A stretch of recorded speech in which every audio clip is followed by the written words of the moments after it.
All right, guys, let's get the business out of the way. First, I want to talk about our new song coming out on 11/27, Dreamin'. Make sure you guys hit that pre-save link once it pops up. It'll get you that first chance to listen to it. Absolutely. It'll be available on all platforms as well. And on December 3rd in Lafayette, Indiana, we'll be at People's Brewing Company. There are a limited number of tickets available online. There will be tickets at the door, but I highly encourage you to go over to the link. It's available at markridge.com and go purchase your tickets. All right, and we are so very excited to ring in the new year with y'all in Wabash, Indiana. New Year's Eve show. Dies Bar and Grill. $10 at the door. Let's party. Let's go.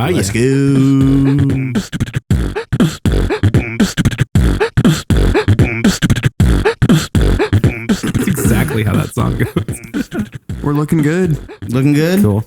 All right. Well, welcome back to episode 2, everybody, of Audio Kitchen. Cheers. Cheers. Raise them up high.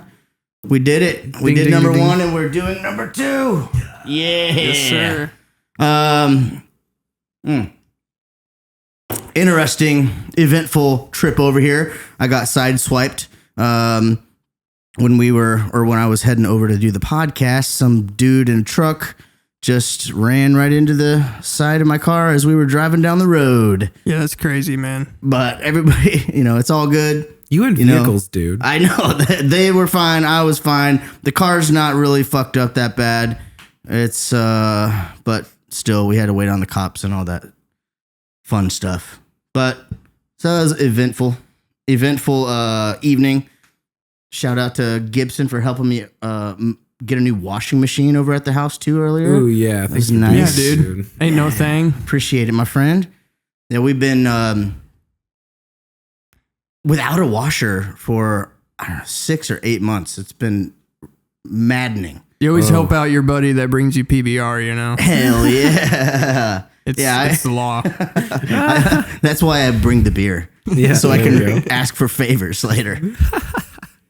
But it works. But yeah, that was pretty intense little trip over here. But I don't know. Everybody was fine, so it wasn't really that big of a deal. But well, good. We're glad you're safe, of course. Yeah, man. That's something that definitely needs to be said. Yeah, because that was like a scary phone call for a quick second. He's like, "Hey, I got sideswiped." Yeah. What? Yeah. I knew. I was like, I'm gonna make all these calls and make everybody nervous. Hit the guys up. Hit Kristen up. And I think I ended up hitting you guys up first, actually. Which, when Kristen hears that, she might be a little salty, but It's gonna be a little salty. it might be a little salty. But Well, I saw when I missed your call, I was like, he's either outside right now or something terrible has happened. Oh yeah, and he's gonna be late. And Joe had already got your call. Yep. And I was like, oh man. Yeah. Nah, man. I'm glad you're okay. I had to let y'all know it was all good. But yeah, I don't know. We don't need to fester on it forever. But, yeah, what you got, Gibson? So we're approaching the holiday season, and we're about to encounter some Black Friday hype. Oh, You guys have like a gear wish list or anything you're hoping? Wow, that's a good question. Hoping to snag this year? I know last year I got some sweet plugins that were on sale for like pretty much nothing. Right. I got some Universal Audio plugins. I got the Abbey Road mastering chain plugin that we were playing with. Yeah, that was pretty sweet. Yeah, that was pretty cool. We used that on the new single that's coming out. Yes, we next did. week. Yeah, next week. I guess this week when we drop this. Oh yeah. Actually, it'll be this coming Wednesday for the listener tuning in now. But yeah, I don't know. I was looking. I want this mic. Damn it, what was it? I don't even remember. It was a Universal Audio mic, but I forget what the hell it was called. But it was awesome. Checking it out right now, pulling up the old. I want to get one of those drum pads so I can program some sounds. Yeah. Like a Roland, like those Roland. Yeah. I think the ones that you hit, like you can hit with sticks, they're the Roland ones. Yep. just so I have that option, because like it'd be cool to use for triggers if we ever do any kind of like that'd be fun. Like click in the background kind of thing. Yeah.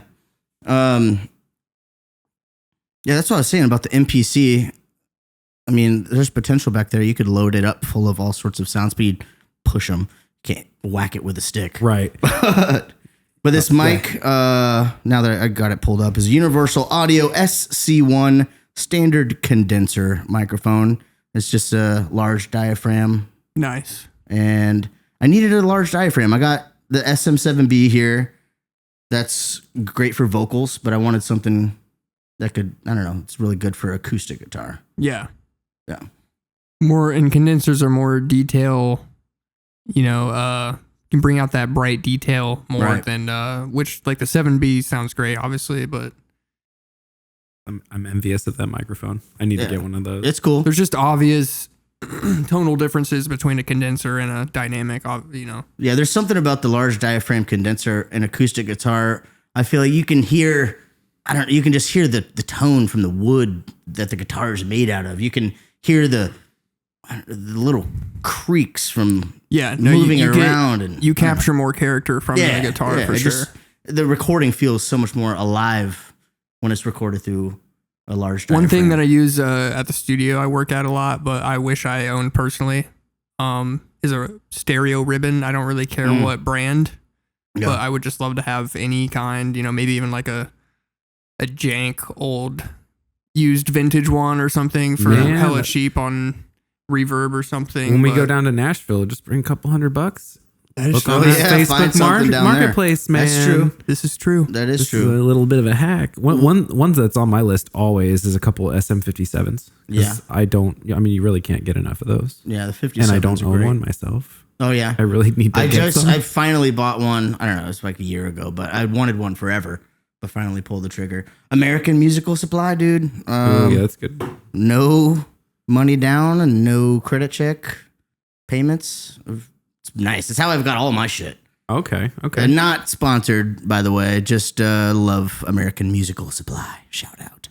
Not yet, anyway. Yeah, not yet. Hit us up. Not yet. I did. Hey, I do have my Pig Hog shirt on though. Yeah, so man.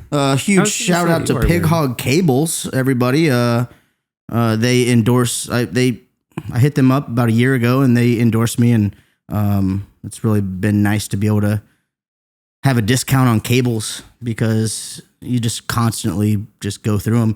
And I haven't had a Pig Hog cable go bad on me yet. Yeah, they make quality stuff. Yeah, really good shit for sure. I was very impressed even just being able to like pick it up and feel like the cabling, because like the cabling's nice and like it's got a texture to it. So it's like just rugged. Right, like where your standard cable's got that weird like rubber over the top of it. Yeah, this is very like, it's like almost like a cloth texture. Yeah, they're really nice. They have all sorts of different kinds too. Like I have a couple woven ones that is like a cloth wrapper on the outside, and their Hex series is basically on the XLRs and the 1/4 inch like instrument cables. They're just kind of like, it's a hexagon shape instead of round. So when you wrap your cables up at the end of the night, it just makes it go a little bit quicker. Wow. Yeah, it's cool. I dig them. They're awesome. Great cables. But I was thinking about stuff to talk about today. And Gibson, you were talking about last time about maybe mentioning how we record in our process. Right. And talk about that. Well, which is interesting because it's something that is ever evolving. Every time we do it a little bit differently. I feel like, we've been sort of crafting a formula that has stayed consistently like the last couple sessions.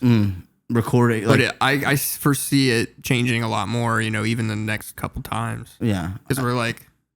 How so? Like we talked about, rearranging your panels in your room to create make like some sound box sort of isolation wall, for the amp.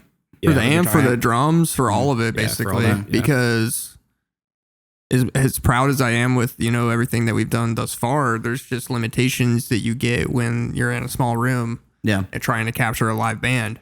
Yeah. So... Which I love doing the, live, primarily mostly one take, and then, with just a couple overdubs. that's to me, that's just like all the bands that I love in the 70s, from the 60s, 70s, you know, like that's kind of how that magic was captured. Yeah, in the moment. And I don't have anything against, you know, like so different approaches of like the multi-tracking, layering with, you know, taking your time with it. Yeah. Using a click track, all that. Me and Joe have done multiple projects like that with that style in the studio with other clients. And I guess it's just cool to being able to embrace, you know, just our own thing. Yeah. I think that, there's some magic that happens when you record live, like in the moment, that can't be replicated through click tracks. I think there's something, and not saying that I'm opposed to using them in the future, but I think there's just something magical about just playing and recording live as it happened. Oh yeah. I think that for one, the audience, you know, what they're listening to is what they're going to get for the most part on stage when they see us live. There's not, I don't know. I feel like you could authenticity. Yeah. And what you hear is what you get. And I really enjoy that aspect of how we record. I've always loved live recording, but I don't know. I take it back to all of my favorite albums or some of my favorite albums were recorded live, you know, like live shows, like Live at the Fillmore by the Brothers, you know? Yeah. One of the best, most iconic live albums of all time. And actually, there's a lot of overdubbing that happened in that album. Really? Yeah. So when they recorded it, some of the audio was not captured. So I think there was a few parts where Greg Allman and Dwayne went in and overdubbed their parts after the fact. I did not know that. Yeah. That is wild. Yeah. Yeah. That whole recording almost didn't happen too.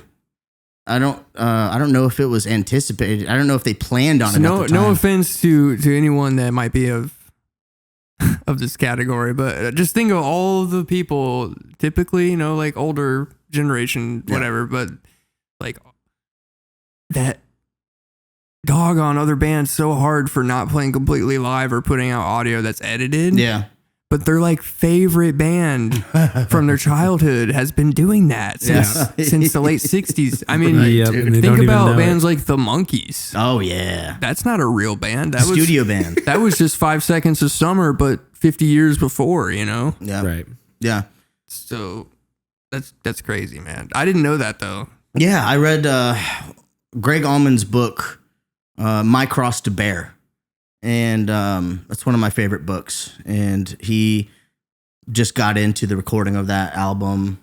And that's one of my favorite chapters is when they start talking about that. And I believe Dwayne Allman passed away shortly after that. And shortly after that album is when their career took off. And they blew up. And Dwayne passed away and he never got to be with the band when they were successful. Wow. I know. That's sad, man. I know, dude. I mean, one of the most iconic guitar players. I knew he died young, but I didn't realize it was around that time. Yeah. Yeah. It was shortly, I'm pretty sure. Some people might fact check me on it, but I'm pretty sure that it was shortly after that album came out that he died. And then he never got to experience the Allman Brothers at the height of their career. Wow, that's kind of tragic, dude. Yeah, no, totally tragic. And I think I guess like the Rev, like why can I not think of his name? From Avenged Sevenfold? He was in a similar position. They were at the height of their career and they died. Yeah. And then they like propelled it a little bit. Yeah. And now they're stardom. Like yeah, they're just like everybody knows who they are. Right. They've become just a household name. Everybody has heard of Avenged Sevenfold. Right. You know what I mean? Yeah. Kind of wild. Yeah. Think of all the bands that had a member, like a very important member, pass too soon and had either like a very close friend or a family member take their place. Yeah. like that almost echoes through time in music that takes place so many times. It almost feels like a band is really just an extension of a family. Sure. Oh yeah. Yeah. I think like it works that way even. Think about when John, the good bands. John Bonham's son, Jason, right? I think so. Jason Bonham. He took up the mantle for him. Thank you. And I could be wrong about this, but I want to say Ringo's son was Jason, by the way. Yeah.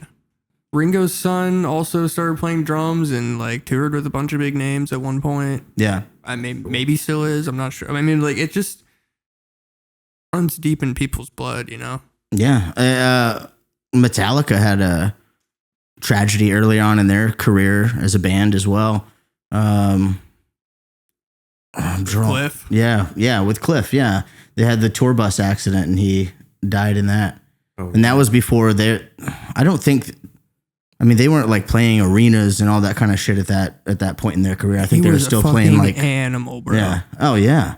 Yeah. And it's just it's I don't know. I mean, it's crazy to think that. I don't know. It doesn't stop. You know, when you pass away. The music keeps going, everything keeps going and evolving, and it's just you gotta enjoy the time that you have here because it could all be gone. So enjoy the music, enjoy the road, enjoy the shows, even the shitty ones. You know, like just take it all in because it could not be easily. You know what I mean? So, like, to kind of segue into that a little bit. We all have like our own little writing styles, like when we do songs for ourselves. Mm-hmm. And like we kind of touched on it last time, but I'd like to dive a little deeper on that. Yeah, go for it. So like for me, anytime I come up with an idea, and it can be super simple, it doesn't even matter what the primary lead instrument is. Yeah. It's usually just a lead instrument that comes with I come up with a motif, and it's not necessarily a loop, but it's just an idea. And then the drums kind of create that loop. Yeah. So that's my next layer. So like I'll do the lead, the drum set, and then I'll comp everything else in. Yeah. So I'm doing a lot of that like layering on top of stuff. Yeah. But it's for me a lot of fun because it helps me learn like the sonic value of every single instrument that I'm adding. And where do the lyrics come from during that process? Most of the time, that's the last thing. Last thing? Mm-hmm. Create last the music first? Yes. Tells the story. I'm trying to like make sure that the mood of the chord progressions that I'm using is complementary to the lyrical content that's there. So like that's why I kind of do that last. But I mean, you could just as easily do it the other way around. Right. Where you do like lyrics first and then. But your process is music first and then the lyrics after that. Correct. Yeah. Like I'm right now in the middle of a project with a friend where she has a whole like literal book of music that she's just kind of like written out in kind of like stanza form. Right. So it's like, oh, okay, well we could do this chord here, this chord here, this chord here. What do you think? Yeah. And then it's like, oh, does that sit the mood that you're looking for? If not, here's how we can modify it. Yeah. So it's just a fun way for me to like kind of work in both avenues. What about you? What do you got? How do you do it? So it's interesting. Yeah, I mean, I've done it either way, really. I mean, lyrics first, music first. Most of the time, I'll have a melody, not necessarily words. Yeah. But that turns into words later, but the melody determines where the chords go, and then the chords determine how the groove goes. Yeah, right. So for me, it's kind of like a domino effect. Like whatever starts, it's just going to set off the chain. Yeah. Instead of, it having to go a certain way every time. Yeah, I'd say. I'm sorry. I'm pretty similar in that aspect. It's never the same way every time. It's always just kind of like, most of the time, some sort of chord progression on guitar will be the thing that, I don't know, that like I'll start playing like a progression and then I'll start like kind of humming or singing gibberish, right? Yeah. Until a word comes out. You're looking for the melody. Yeah. And then a word will come out and be like, okay, I kind of have an idea of where this thing's going to go now. And then typically if I get on a good run, I'll just be able to just knock them out. I agree with you, Joe, though, because you said something about like drums are like primarily the most loopable. And that's very true. I mean, like the groove needs to be consistent. So if you have like an 8-bar, 16-bar loop that has some subtle variations and a fill in there, you could do a whole song with that, and the casual listener wouldn't notice. Right? Yeah, because like I like thinking about form too, because like you don't always need to be square in your 16 bars in a groove. Like you can shorten it up, make it 12, and then split it up however you want. So like for me as a drummer, primarily, I have a ton of fun doing that stuff. Yeah. So it's like, oh, like here's this little lead line that's like a little motif. How am I thinking about it versus how someone else thinking about it? Right. And what am I going to do to twist their mind a little bit? Right. And that's what I like. That's that first step. Yeah. So it's like the groove is definitely loopable, but I still have to take all of that, like all those steps into consideration. Yeah. And that kind of goes back to record, like how we record as well, where you could loop your same drum part, throughout a song, but there's something that adds life to it when it's played in real time. Mm-hmm. You know what I mean? Because you have the liberty to add those embellishments or all the, I can put the little commas in our sentences. Yeah, absolutely. Yeah. It's also like a style. It's also like interpretation of like what you're trying to get across, to the listener. I mean, if you're looping a 4-bar drum phrase or a backbeat, you're more so going to sound like the Beastie Boys than you are, Chris Stapleton or something. Yeah. Or, like a authentic sounding band. Yeah. Yeah, totally. So there are different uses for different things, it's just right now I don't foresee the whole grid thing working for us right now, at least for the batch of songs we're cooking up. Yeah. I don't know. I think there's something special about it's something kind of unique about how we do it too, is a lot of bands today will do, like you're saying, on the grid with the click track. You know what I mean? And they will record that way. And I think it's great. Honestly, most people wouldn't be able to tell any difference. But I don't know. There's those little subtleties. Yeah, I've used a click like 90% of, even when I was like teaching myself how to record, I just assumed that's what you were supposed to do. Yeah. Well, and I find that like allows me to be a little more free, because I'm not necessarily constantly thinking about how long each quarter note is against each other. Like I feel more free with a click track than like, say, you might. Yeah. Because like even that like flow of your voice against your guitar, you're going to want to embellish that time a little bit. Yeah. Where the click track won't let you do that. Right. But in the same sense, I'm embellishing in that space that I do have available to me. And you do a great job of allowing that expression, but also not losing the pocket, not losing Thank you, man. The groove. Or I was looking for another word there, but the groove. Groove is such a appropriate word. It's hard to not use it. Well, thank you. Yeah, it's Can I pitch a question? Yeah, what you got? In this vein about recording our music we've been working on and stuff. Let me not lose it here. I was gonna say I can do another question. I have one that's kind of related to. I think it came back to me. What's your favorite part about doing it the way we do it right now? Like, me specifically. Like what specifically were we stoked that came out? Like the dynamics on the new song, where it goes down really quiet and it kind of like just settles into this. That's. The settle into intimacy is really, really cool. Yeah, that was really cool. And I feel like if it weren't played live like we recorded it, we might have just kept it straight all the way through. You know what I mean? And just kept it at the same volume, the same, same dynamic range, kept it just level. Whereas playing live and recording that live, it felt like we needed to come down and then come back up again. You know what I mean? Well, we're not like all thinking about the boss being the click track too. Yeah. Like, because if the click track's like constantly like knock, knock, knock, knock, knock, like I don't think you'd notice if it was just me. You know what I mean? Which would still make you be able to embellish a little bit, but I'd have to pull you back in, which would feel more natural.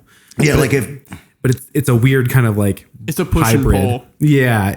So it's better for us to be able to do it without it, because now you have full range of embellishment. If you slow down and we don't want to like kick it back into what time was, then we can just do that. It's not a big deal. And I think there's something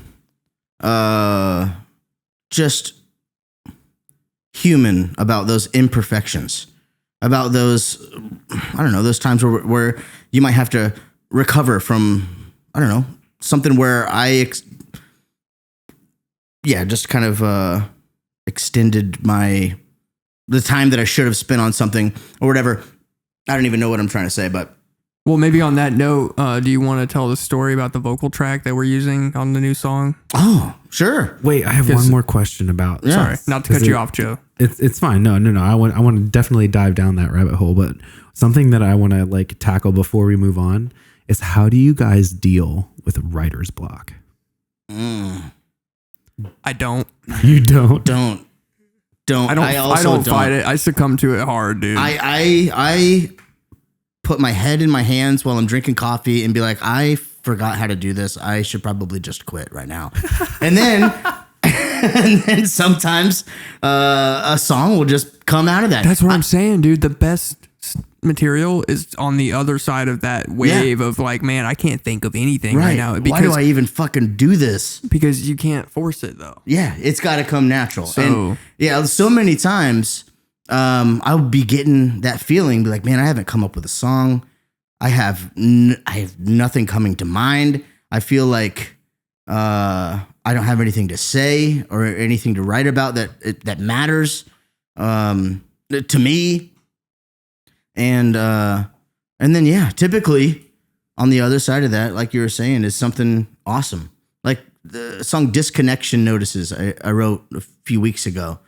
That was on a kind of a writing slump, you know? And then I didn't know that. Yeah, that song just kind of like came out. That's what I'm saying, dude. In one sitting, and I felt really good about that song and its lyrical content. I thought it was awesome. Which I'm excited to record that one again. Yeah, I got a little more. I have a little more structured now. Ooh, okay. Because I know the last time we played it, it was the only like the recording that I have was we were the only basically still learning. Yeah, it was only the second time that we all had ever even played that song, and since then I've come up with a little more structure. So when we go into the studio next time, we should try to lay that one out and show you guys like how I have it laid out right now for sure. So then we can build from that. But yeah, the lyrics or the vocal line on Dreamin'. So originally, I just got back from Michigan when we recorded that, and my voice was kind of hoarse, and I didn't have my 100%. Like you had done like 3 or 4 shows like back to back at that point, well, right? Yeah, because we like left for Michigan right after you got back. Yeah, it was just I don't know. I had those 2-3 hour sets. And then I got back on Sunday, and then we recorded on Monday. So my voice was just still a bit tired, and I didn't feel comfortable hitting the normal like notes that I usually hit in that song. So I just intended on just it being a scratch track. And then the more I sat with the song and listened to it, I was like, man, I think there's just something natural about this vocal take that is special too, just by itself. Like I didn't add all the same loop-de-loos and all the runs and all this extra stuff. So what's interesting, you guys know the song "Wind Cries Mary"? Yeah. Jimi Hendrix. Yeah. So similar to kind of what you were saying, like it was meant to be a demo. Oh, like, really? Like the version that everyone knows, like the studio version that was on that debut record. Yeah. That was like that was like a rough take, and they did like several takes after that were supposed to they were supposedly better in like audio quality, or maybe they just like used better equipment or Right. something. I don't know exactly what they tried to do to make it better, but Yeah. either they were still really fresh. Maybe they thought Hendrix's take was better on other versions or something. Yeah, so I don't know if maybe there might have been some editing magic there, like how they did that a lot back then. They would blend takes sometimes, like how you were saying with the Allman Brothers stuff. Yeah. But I just thought that was interesting that for months they sat on that take. They were like, "Oh no, that's It's not the one." And then, that was a throwaway to them. And then they were like, "I guess we got to put it on the record now because the record had to be done." Right. And they sat on it. Yeah. needed an extra song, and then boom, The Wind Cries Mary. Yeah, and that's like a classic now. Everyone. Yeah, it's an iconic Hendrix tune, and Do you think it's just the raw nature of it that really is captivating? the human aspect of it, That man. makes sense. For the time, There's something about imperfection that's beautiful. Right. If it's tolerable, right? It's like there's a threshold of something can be shitty, and just shitty, and then something can be, I don't know, like those little flaws, those little imperfections just make it human, and we pick up on that while we're listening. We don't know why. You wouldn't pick up on you wouldn't be able to be like, oh, this is why I love this song so much. This, how it was recorded and this whatever. You don't know why, but there's something inherently just human about those little flaws So a and band that imperfections. just came to mind that I think fulfills that really, really well is Shaky Graves. Yeah. You guys know Shaky Graves? Yeah. Dude. I've heard the name. I couldn't. Yeah, tell you the I'm song. not super familiar, but I am familiar. There's a performance on YouTube of Late July of him sitting in like a little like at the end of a drain pipe. Yeah. And he's got this little honeytone amp on him, and he's got this little suitcase bass drum that he's sitting on. Yeah. And he plays this beautiful tune that's about basically this person running from the law. And it's like, all right, like it's just the way it's performed and the way it's Does like he play done. into the pipe to make an echo? I don't want to say yes, but you definitely hear Because when you said that hear he the was sitting space that he's when at. you said that he was sitting at a drain pipe, that reminded It's me like- of. I've seen a bunch of videos of like horn players doing that. Yeah, but he's facing like out of it, like so. You're like his Sitting- back, sitting you can in see it? the drain pipe. No, not quite in it. Yeah. He's right side out of it, Oh, so okay. you might hear it a little Oh bit in man, the that take. would have been cool if he played into I think it so more. too. But like it's still like the way that he approached the innocence of the tune and how he recorded it, like even the instruments that he used, like the little amplifier to like get that little gritty tone to like over crank it and stuff. Yeah. It's like, wow, dude, like you kind of did your homework. That's really, really cool. That's awesome, man. That's I don't know, kind of reminds me of 13 Years, a song that I put out a few months back. That song, I held on to that version of it for, I don't know, like 6 or so months. It was just sitting in my, in a file on my laptop. And I listened back to it one day and I was like, why don't I put this out? And it was because it was all just recorded on one single stereo track directly through my my RC505 looper Yeah, and into my phone, into voice memos. so it And- limited you a lot. Huh? It limited your Yeah, exactly. I couldn't options. I couldn't mix it at all. So basically like what you heard was just, how it sounded live. And then I decided, I was like, yeah, you know what? I'm just going to put this out there. And then that's my biggest song right now on Spotify. It sounds cool, dude. Thanks, man. I didn't It definitely expect has it. that raw feel. Yeah. It kind of reminds me of Crazy, Yeah. Gnarls Barkley. Yeah. I love that song. Love that song. Which I ironically feel crazy because I had no idea that was CeeLo Green, dude. Yeah. I didn't know until like a couple weeks ago. Really? My age is showing, I guess. I literally thought it was some other completely different. Yeah, dude. Yeah, that song fucking hits. Oh yeah. It just hits. Yeah, I've man. always loved that song. Yeah, it's so good. I did a little version of that a couple years ago.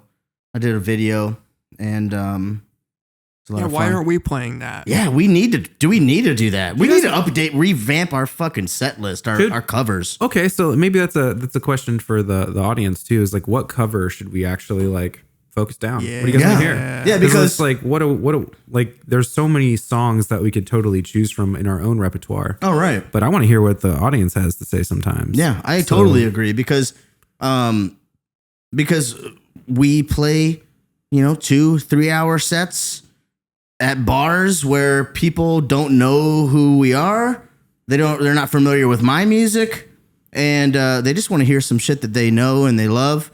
And I love to play covers too. I used to be like, I only want to play originals, but I love having fun and playing a good version of someone else's song. I was gonna say, like, we're people too. We like to dance. Yeah, dude, I love to play that stuff too. It's awesome. I've always been of the viewpoint. Some people like to hate on people who play covers, cover bands, whatever. I mean, while they're fucking packing where they can't sit down because their wallets are too full. Right. Yeah, exactly. No. Yeah, bro. So people love to hate on them, and claim that, there's levels to art or whatever. Yeah. No, I mean, you can definitely get stuck into a rut where you're just a bar cover band. And there's a difference between just going out and playing other people's stuff. But some people do covers that are so unique within themselves. It's almost like they did their own song. Yeah. It's like now it's now their song, Yeah, they took it and they made it so there really is an art to a good cover. Yeah, absolutely. You can play it note for note and it can sound exactly like whatever band, did it. But yeah, you're totally right. There's something really cool that can be done about a good, unique cover version of a tune. That's the whole like sell point for Pop Goes Punk, right? Yeah. So like that was when we were growing up. That was a thing. Yeah, I remember getting those CDs wherever you could get them. Honestly. Yeah. Oh man, list off a couple big tunes. I'm drawing a blank. I know. Toxic. There was like a punk version of Toxic that was really the Britney sick. Spears Toxic. Yeah. I remember that one. I remember E.T. By Katy Perry. There was a really sick cover of that by Adventure Drums. I'm Still Fly. Yeah. Remember that? Dude, that song. That one was the shit, dude. The punk version of that was so badass. Who did that? Oh, I'd have to look that up. Yeah. Look that shit up. I'm so curious because I remember just cranking that up. That was a badass version of that song. 'Cause I'm still fly. A gate. Man, I feel out of the loop now. Oh yeah. This is before your time, Still Gibson. Fly, sorry. This is before your time. That was Devil Wears Prada, right? Devil Wears Prada. I grew up around those guys. That's right. Yeah, dude, they fucking killed it. Only 15 seconds. Yeah, don't get us copyright strike, dude. Yeah, not on episode 2. No, we won't play the whole thing. Here's one for you.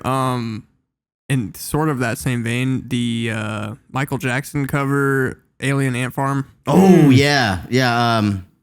That's a good one. Smooth Criminal. Smooth Criminal. Yeah. Dude. Killer cover. I always loved that version. Yeah. Yeah, that was a killer cover of that tune. I don't know. So Mark's got the hiccups. Yeah, sorry. No, it's great audio. Great audio. Little ASMR for you. Yeah, a little bit. Yeah, that's right. Yeah. Oh man. Ooh. But I've been going back and forth in my mind between an album or like 3 4-track EPs throughout the year. And the business-minded side of me wants to release 3 4-track EPs throughout 2025 because to keep up with the demand and to keep growing new fans and new listeners. But then part of me also wants to record an album because I don't know, if you have one great album, like you can There's something to putting a record together as a body of work. Yeah, exactly. It feels so satisfying. Yeah, it's something I don't know. I don't know. I feel Even like though I know everyone wants to make the LP obsolete. Yeah. You know, as a format. Yeah. I don't agree with that. I don't agree too. either. Because okay, the argument for the singles is, and I totally get it. I've seen it with my own stuff, and you'll have a single, you'll put it out, and it'll get traction, and it'll kind of pop for like a month, and then it'll start to wane, to settle down again, right? Right. And then you put out another single, and then it goes up again, and then down, and then up. So the fear is that you put out a full-length album and it rides that same trend to where it's up and then right back down again. And then you just took 12 songs and now you're done. Now I'm out of material until I write more. You know what I mean? But then I look at Green Room Rockers. I don't know if you know Green Room Rockers, Joe. They're a local band around Lafayette. They've been here forever. My good friend Marc Cooper, he's the lead singer and the keys player, and he was the keys player for Shorty and the Chef too. And they have 2 albums out. They toured Europe twice. Oh, you hit your elbow again? Oh no. Joe has really bad luck with this table. Joe's terrible luck with hitting his funny bones. My table really hates Joe. That's all we're gonna say. But they've done all sorts of great stuff in their career, and they put out 2 full-length albums. And I think I looked on there, and their album, their most recent album, I think came out like 10 years ago.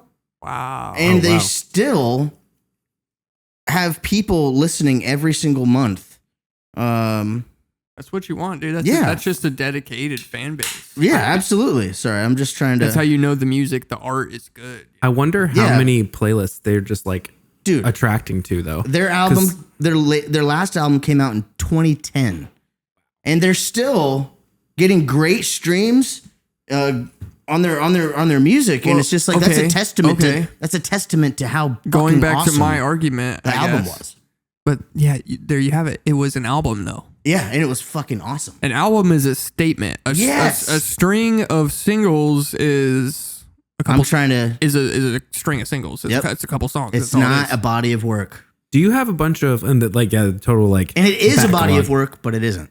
Total backlog question if you have it, because I'm sure the audience would love to hear if you have any like secret tunes you're kind of sitting on. Because if you do, well, then we could totally make that work. Because then your flow is still ahead of the game, right? Yeah, I do have. I mean, so if we put out 12 tunes, and do a full length album, I definitely have songs in reserve to be able to release more throughout the year. But if we release a 12-track album, then the goal should be to not have to release any more songs until the following year. You know what I mean? So we release an album, say in February, then be able to not have to release anything else until the next February. You know, that's the goal behind it, is to be able to ride the momentum off of an album for an entire year. Well, I mean, then we need some help from the audience too for that, right? Yeah. Yeah, you guys got to listen. Yeah, definitely. Well, they do. They do. They listen and they support, and I appreciate y'all very much. Oh yeah, I'm not throwing any shade at all. No, but you could listen more. Listen more. Yeah. You could like put your Spotify on and just let it play overnight. Just put it on repeat. Let it play overnight. Turn your volume down. We're trying to activate our sleeper agents right now. Yeah, turn your volume down. I want to talk about let's shift gears and go into podcast stuff. Cool. What do you think of the Audio Kitchen right now? Leave a comment, y'all. Yeah, please do. Feedback is very much appreciated. Definitely huge. Oh, yeah. Follow on all the stuff. And right now, the Audio Kitchen podcast is on Spotify and Apple podcasts and YouTube. But it's coming through my YouTube right now. Once we kind of gain some traction and there's a large listening base. Audio Kitchen will have its own YouTube channel, but for now it's just been over at mine. Yeah, so make sure you hit that follow button, give us a rating. Yes. Add us to your weekly rotation. We're going to be doing these every Monday. Every Monday. Yeah. We're going to have guests come on. We're going to be on the road. We're going to be doing stuff from the road. Here next month, we're going to be in Nashville. Yeah. So I'm excited about that. We're going to be up in the hotel and recording a podcast. Be a good time. One of the things that Gibson and I were talking before you got here was actually how excited we are about that Nashville trip. I'm pumped, dude. It's going to be I got the room reserved. We're ready to roll. But it's like the road trip itself is going to feel so awesome. It'll be nice. It's going to be awesome. My car is not too fucked up, so we don't have to worry about it. It's going to be able to get us down there. Awesome Okay. would it have been if we had to rent a car too, because you got your car totaled or something. That would have honestly, I wouldn't be surprised if that would have happened. But I want to talk about some of our favorite podcasts, because I think that I don't know, we'll kind of give our listeners insight on what we're listening to, what our influences are. I know that I like comedy podcasts a lot. Yeah, I'm a huge comedy podcast guy. I just think there's something about listening to the comedians just to get together and talk shit. That's really fun. I really like Bert Kreischer. Yeah, I like his sometimes. I like the one he had with Maynard from Tool. Yeah, that was a recent one that he just had on there. Yeah, I haven't listened to that one yet. Obviously, this past weekend with Theo Vaughn. Hell yeah. Gotta check that out. Theo is obviously a legend, and he's hilarious every time. So love Theo. Kill Tony. Me and Gibson were talking about Kill Tony. Yeah, it's in my weekly rotation. Yeah. It's kind of funny because I have to defend that show a lot to people that don't, really have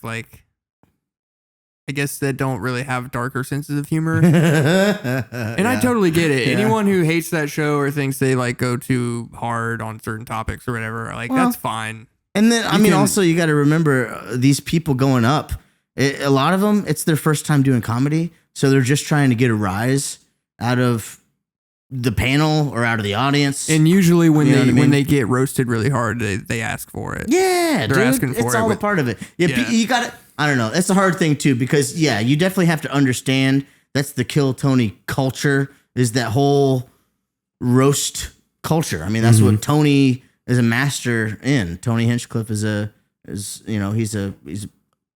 professional roasting comic. He's been doing it for a long time. I mean, love him or hate him, you have to say the Tom Brady roast was the best thing to happen in comedy. In comedy television for the last 20 years. I didn't see it, man. Is it still on Netflix? Dude, Did they take it off? It's all over the internet. Yeah, I know. I mean, I saw the clips. I haven't seen the whole thing either, but I've just seen Tony's part, and that's all I needed to see. Really. All you need to see. Tony's so funny as hell. Tony gets a bad rap.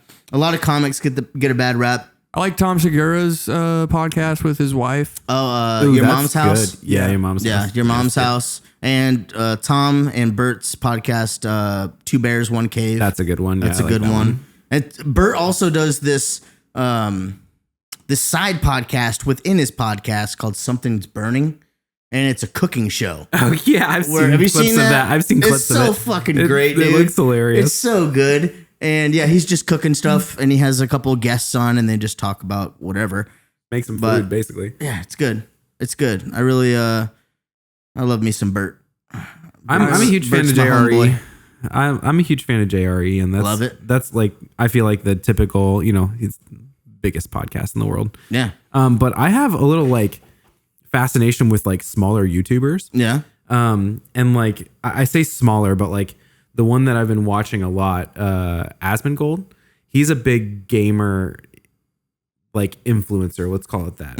Made his name off of World of Warcraft type of situation. Yeah. But he's kind of built a cool community around talking gaming news. Cool. But it's interesting how he's able to blend that conversational side of his audience from his chat. Yeah. And then also bring in those heavier topics, but then, land his point without, I say roughly without pissing anybody off, but usually somebody walks away pretty mad. Yeah. But the other ones that I've been kind of interested in is I'm a huge Potter nerd. and the Super Carlin brothers. Is it Potter nerd? Yeah, Potter nerd, Harry Potter. Love Harry Potter. The Super Carlin brothers, those guys, if you have not looked them up, please do. Those guys are amazing. They do a lot of like lore type things with the Harry Potter universe, as well as they've done a whole series of walking through all of the books in each chapter and then talking about the chapter. Wow. Which is really kind of impressive. I mean, you could go That's on. an undertaking. Yeah. Dude, that is. And their artwork for the thumbnails is beautiful. I think they're on book 5 right now. That's cool. So, I mean, they're just going chapter by chapter. Damn. It's awesome. My God, how many episodes could you It's do? incredible. I mean, Right. chapter to chapter. That's, they It's a figured lot. out a way to like make their content last. It's beautiful, and that's kind of cool. why I like watching the little guys, because like the YouTube guys that are just not quite as big as like the big podcast situation. Yeah, it's like you always have that topic that you would talk like in a podcast, but then there's those same topics that you would talk about as a small YouTuber, but now you're talking with your chat instead of talking with another guest. Right. So it's just interesting watching that like split dynamic when it comes to YouTube in general. That's cool. Yeah, I definitely dig it's YouTube. easier to, or maybe not easier. I won't say easier, but I think it's more rewarding to be a part of a community of a smaller creator than a mainstream one, because you're actually probably most likely going to actually gain a connection of some sort. You could talk to them. Yeah, like you might feel a little more heard. Conversation. You can have maybe some input for like suggestions or something. Yeah, that's what we strive for. You know, is kind of like create a connection with people and like not just do this for ourselves. You know, we want to like. I mean, not that we don't like hanging out with each other. Oh, yeah, for sure. You know. Yeah, but I also think it's a really good thing too, just to build. Also, just I don't know, just to get to know each other too. Every week, just sitting down here for an hour and just talking about whatever we have, came up on, across throughout the week. And it's just that extra day during the week of just getting together and being able to get to know each other a little bit more on a different kind of level, rather than just recording and on rather than just strictly a musical level, but on a personal level. That part definitely has to happen. Otherwise, like it's for cool. just an informative function, which there's probably better avenues for that. Yeah, and that's not what a band's about. You know what I mean? Right. Like, we're all in the learning process, and it's cool to hear where we are and how we're growing. Yeah, absolutely. And every week, so what I am excited about is just the fact that I know the more we do these, the more the flow is just going to work itself out naturally. And maybe the anxiety behind recording the pod and maybe, I don't know, like nervousness about what we're going to talk about or whatever will just, shed itself throughout the weeks of recording stuff in the future. For sure. Yeah. We just got to get into a little bit of a flow. Yeah.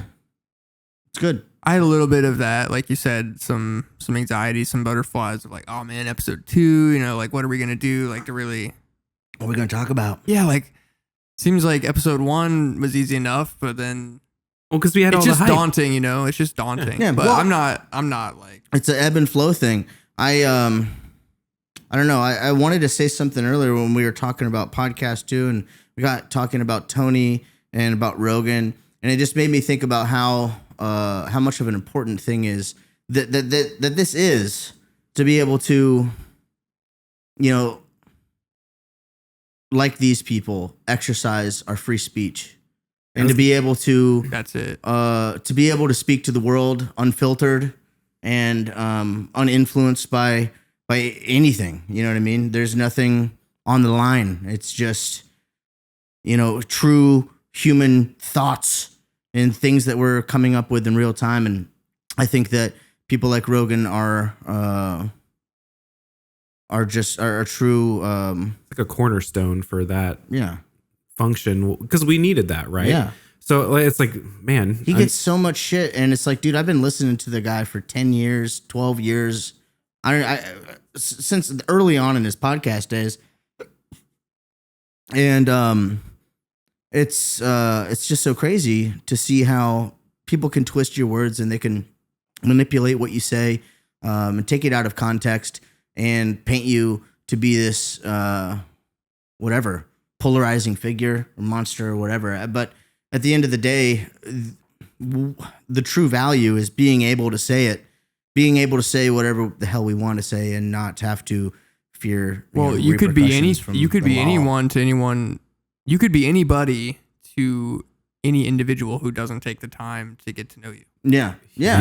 Absolutely. That's well said, dude. It's really easy to misconstrue who someone is to a bunch of strangers. Yeah, it totally is. And I think that today, in this kind of culture that we're living in, we don't really form our own opinions. We wait to see what other people's opinions are about things that we might care about, and then we make our opinions based off of other people's opinions rather than have our own thoughts on how we truly feel about, what somebody might have said or. And we all do that so naturally, so it feels so stupid when you put it like I that. know, because you put it, you just put a microphone in front of somebody's face, and now all of a sudden they're not. They have a filter on. Yeah, they or they're expected to have some sort of filter on, and it's madness. Which is crazy. Which is another function I kind of want this podcast for us to serve. Is like, let this be a vehicle for people that want to get to know a little bit more what we're about. Like, yeah, exactly. Not even just what we do for work, just like who we are. Like, yeah, here you go. This is who we are. Yep. Like not just we're putting it out there. Yeah, not just hearing us, through our recordings on Spotify or Apple Music or wherever, but to be able to hear who we are as people, behind the scenes of, behind the curtain of music. Something that's, I don't know. Obviously, music is a cornerstone, harkening back to Cornerstone, of why we are doing all of this stuff. But I don't know. It's getting down a rabbit hole. No, you're right, dude. Music is like, kind of like how we said last week too. Music is sort of like a spring oasis for so much more creativity and other good energy. Yeah, man. To come of it. I mean, I would really like for us, or at least personally, if I was ever in a position to create like some sort of trust or foundation to help like younger musicians, I would really love to be a part of something like that one day. That's really sick. Yeah, that's definitely a big part of my future goals. If I could have anything come out of my musical career, I'm born and raised right here in Lafayette, and if I could do something for this community to give back to the young up and coming musicians and be able to give them some sort of pathway to success and just help grow their careers as musicians. That's a big goal of mine, just to help youth of this community where I'm from. That's the reason why I'm here, because there was a bunch of cats that were in their 50s and 60s that had shitty guitars lying around they didn't want. They gave them to me. They had an amp they didn't want. They let me borrow it. Yeah, whatever it was. Like I had people looking out for me in that regard. So. Well, I've got a whole bunch of young students that we can help. Do that. Absolutely. That's something that has been big on my heart too, where it's furthering the music to further generations. Like having that legacy of like, look, music may not be in the schools, but it's a language that we shouldn't lose because there's no way that we're going to actually experience the same type of connectivity that we did when we actually learned what music was. Yeah. And that's all just because of the way that we try to monetize everything. So I'm really curious to see what happens in the next 10 years about pop music because it's like, how do we train the next generation to go, yo, like music is a language. Yeah, and you need to express it like it's a language. Because like you were to further your point about the oasis, like I can talk about Italian. Italian's an oasis for positive feeling and like all that kind of stuff. It's also an oasis for negative stuff. Yeah, but music's the same thing. Like you have a whole well of things that you can actually gain from music. Yeah, but how are you going to use it? Yeah, and to be able to be able to see music not as just not as just an avenue for, like financial success, but music because you love it and because it moves something within your soul. It's a passion. It's a passion. Yeah, not something that you can see as just a career path financially, but something that you can see as it's a lifestyle. It embodies you and who you are. You know, I'm a musician. I'm above any other thing except for being a father. I'm a musician. You know what I mean? That's my career. That's my trade. This is a thing that I've been developing my entire life, you know, and which makes it weird to talk about it being like, we have to talk about like the passionate side of it. Yeah. Because it's like, yeah, we have to pay the bills. Right. Like we have to. And then money is tied to passion, and it can be tough, but you can't lose like the whole the big picture of why you're doing it. Right. You know what I mean? And let it get so narrowly focused on money. You have to fucking love it. You have to fucking love it. I'm glad we all do. Yeah. Yeah, man. Well, I love guys, playing with you guys. Yeah. What do you guys think? I think we're about time to wrap up episode 2. Wrap up episode 2. Well, hey. Yeah. Here we are, guys. You made it to the end of episode 2 of Audio Kitchen, and I appreciate you, and we all appreciate you for listening and being a part of what we got going on. And as we go, everything's just going to get smoother. We're going to have guests on, and I don't know. This is just the beginning. Episode 2. Be sure you guys are liking and sharing this. Let us know what you guys think. Comments, they always help. They do. My name's Joe Heeb. Mark Ridge. Gibson Wells. Signing off.